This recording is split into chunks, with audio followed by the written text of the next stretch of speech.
Cindy with Wisconsin Voices for Recovery, and this is Speak Out on Stigma. Today we'll be hearing from Kyle. Hi, Kyle. How are you today? I'm doing good.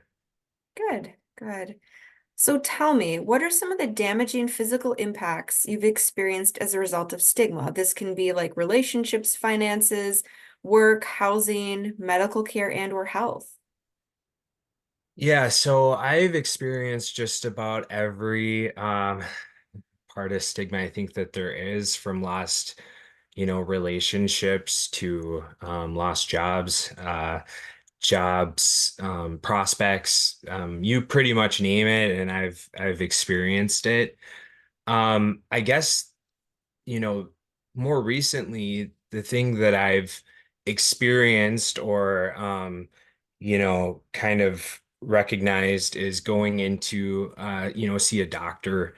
Um, just, and I didn't realize it until I had a really, really good provider who really normalized, addiction and substance use disorder for me and really recognized it as a disease, that it didn't have to be a shameful experience and you didn't have to go in there and be made to feel like you were less than or maybe distrusted a little bit. And like I said, I spoke to one of my peers and they told me it doesn't have to be like that.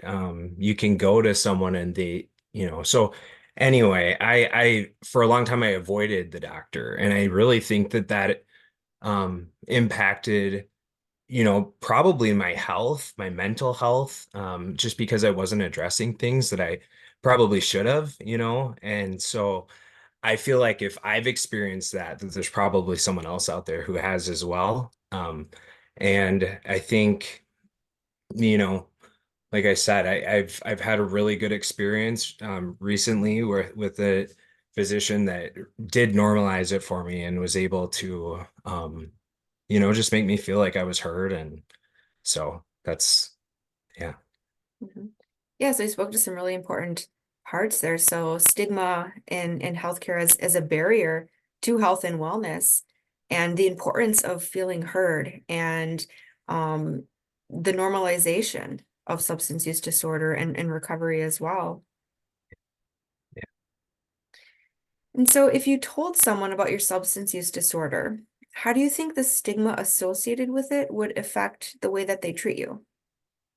Yeah, I mean, kind of just continuing with this theme. I mean, going into the doctor's office for me before, and they pull up your chart and they see that you have that history of substance use disorder. It's almost like the dynamic in the room changed. And I feel like, I went in there very honest about where I was at, and it's almost like I was kind of met with this like level of distrust or, we're gonna have to pull in your records or whatever. And it's like almost made it feel like I was drug seeking or something like that.